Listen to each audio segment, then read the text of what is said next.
चमकपुर गांव में गोपाल नाम का एक लड़का रहता था।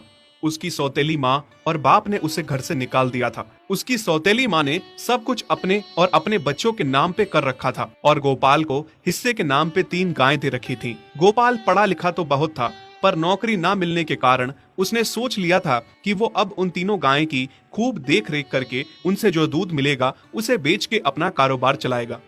अब मैं बिल्कुल अकेला हो गया हूँ। गौ माता, तुम तीनों के अलावा मेरा अब कोई भी नहीं है। बस मेरा घर चलाने के लिए तुम तीनों को मेरी मदद करनी होगी। तीनों गायें बहुत ही हट्टी कट्टी और जवान थीं और रिश्ते में भी एक दूसरे की बहनें लगती थीं। चंपा, चमेली और मैना। मैना सबसे बड़ी और समझदार गाय थी। चंपा गर्भवती थी और चमेली को अभी अभी बच्चा हुआ था। वो दूध दे रही थी, जिसके दूध को बेच के गोपाल का थोड़ा बहुत घर चल रहा था। पर गोपाल को अब चंपा और मैना पे पूरा भरोसा था कि जब उनका बच्चा हो जाएगा तो वो खूब दूध देने लगेंगी और जिससे उसका कारोबार अच्छे से सेट हो जाएगा। देखा चमेली बहन, हमारे मालिक को कितनी उम्मीदें हैं हम तीनों से। हाँ चंपा, सुना मैंने, मालिक ने हमसे कितनी सारी उम्मीदें लगा रखी हैं। और उम्मीद रखे भी क्यों ना, कितना समय खर्च करते हैं मालिक हम पे और कितनी सेवा करते हैं हमारी, कितना खिलाते पिलाते हैं हमें।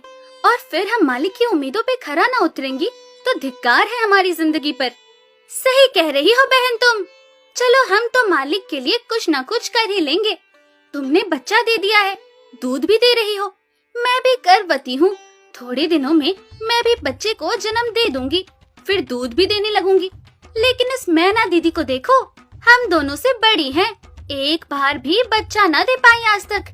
क्या इसका फर्ज नहीं बनता मालिक के लिए कुछ? ये तो बड़ी हैं, हमसे ज्यादा इसको मालिक के लिए करना चाहिए था, लेकिन हम छोटी होकर इतना सोच रहे हैं। तुम दोनों ऐसा क्यों कह रही हो? क्या गलत कह रहे हैं हम? सही तो कह रहे हैं। कितने सालों से बांझ पड़ी हो तुम। ऐसा कैसे कह सकती हो तुम?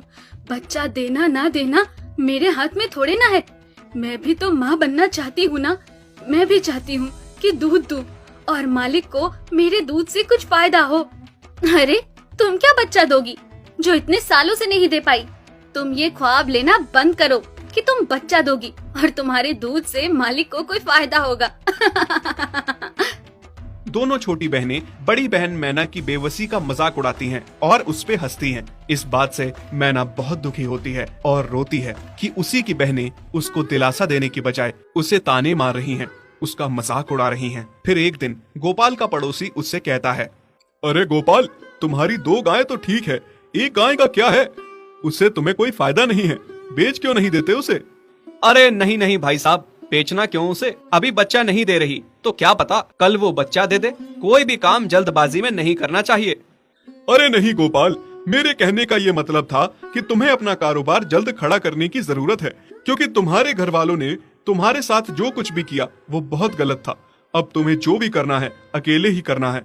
आगे शादी भी तो करनी है तुम्हें, उसके लिए भी खूब पैसा कमाना पड़ेगा। जब तुम्हारी सारी गायें दूध देंगी तभी तो कारोबार अच्छा चलेगा ना। हाँ, बात तो तुम सही कह रहे हो भाई। मेरी मानो तो तुम अपनी गायों को क्रॉस करवा के देख लो, शायद उससे बच्चा हो जाए। हाँ, ये सुझाव तुमने सही दिया, मैं कल ही ऐसा कर लेता हूँ। सुना तुमने मैना बहन मालिक की बातों को? कितना परेशान है मालिक तुम्हारी वजह से, पर तुम्हें तो कोई बात कह ही नहीं सकते।